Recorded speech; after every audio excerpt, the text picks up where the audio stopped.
ability to tell that story without judgment and as truthfully and wholly as I possibly can. That's why a lot of why I do this. I think it is fascinating to live within the most exciting, the most terrifying, the most destructive moments in someone else's life, and share that with the world, to try to understand ourselves as humans a little bit better. Yeah. I think that that's like a real gift. But without judgment. I have to believe that my character believes that they're doing the right thing all the time. Yeah. And sometimes I look at the way that we talked about, I don't know if we did with you, but Madge in Picnic. Yeah. I think that if you take Madge at face value, you can say that she's not someone that's interesting to play. But that's not your job. Your job is to get inside of that person's head and tell that story. Yeah. It's not your job to say whether or not they did the right or wrong thing. Right. Or that they're boring or whatever. It's your job to activate it. And because if you sit there and you judge it, then we don't get the true the true story. Yeah. And you do that character a disservice by not living it as wholly and truthfully as you can. This is their story. Yeah. And I believe that it's a great responsibility. I don't know why, but they live very much as humans, I guess, because they are of us. When we portray these characters, they are us. They are parts of ourselves. Yeah. That you bring to life. They're, I don't know, they're not, obviously not human, but they feel that way. Yeah. I think if you do your job the way you're supposed to do your job, that's what that is. Yeah. Yeah. That's what I have to say about that. I like it. I feel like that is the exact same question I just asked. I feel like you answered this. What do you think is vital when creating a character to share? I think you just answered that. Yeah.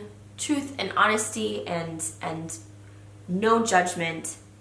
You have to figure out why they're doing what they're doing. I think too, when you look at the text, I love textual analysis because I think it is fascinating to look at why a character will say what they say at the time that they say it, to the person that they say it to, in the way that they say it.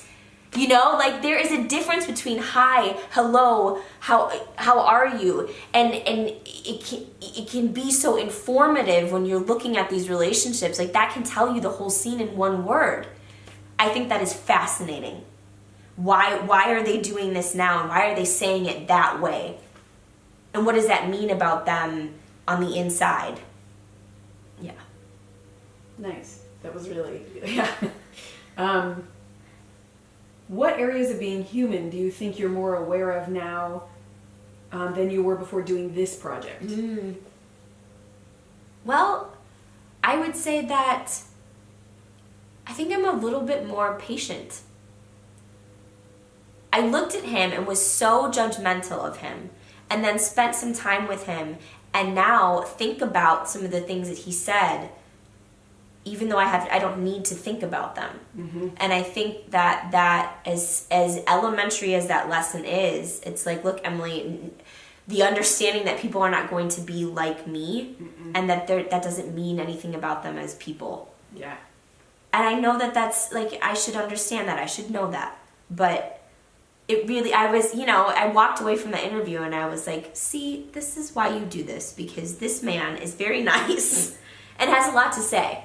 And I wrote him off because I thought he was weird or odd. And really, that just means that I thought he was not like me. Yeah. Yeah.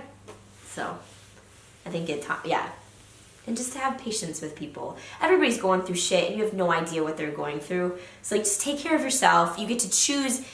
Also too, the choice. I get to choose what I take with me from you. I don't have to take that. If he's awkward, that's fine. I don't have to take that home with me. I don't have to take that outside the store with me. I don't even have to take it in the room. No. I can be who I am and exist with this person without feeling as if they've put their shit on me. Yeah. I have a choice. I think that is something that I've come to learn too. Yeah. Nice.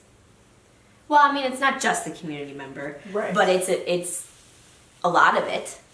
Yeah, because there were a lot of other things going on at the same time. Absolutely. Yeah.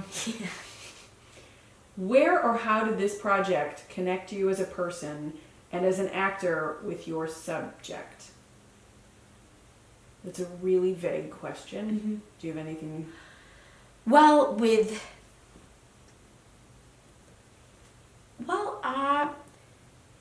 I guess the understanding that like we have all these weird people in us. They're all in us. It's just like, what we talk about in class. It's just about activating them outside. But that guy lives inside me. Now that's that. I think a lot about, I did this in undergrad, did mask work a little bit. And there is this weird little man that comes out of me who is very odd and very mischievous. And he likes to just kind of be by people. But that is inside of me too.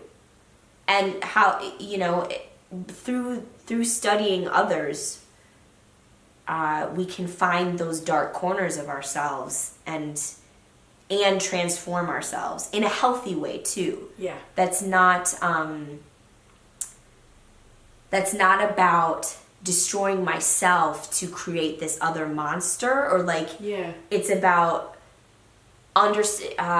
finding those ways in physically so that I can embody it, but it doesn't fill my container. Yeah. If that makes any sense. It totally makes sense. Because ideally we will have the opportunity to, Charlize Theron in Monster. Anybody that's ever played, the Joker, all of these people, even what's his face in American Psycho. Yeah. You gotta find that stuff. Yep. And you can do it through observing others and taking on, and then how did those physicalities trigger you inside that'll get you to be where you need in the scene, but then you can wash away. Yeah. Yeah. I guess. Uh-huh. Yeah. All right, hold on just a second. I'm gonna pause all of this.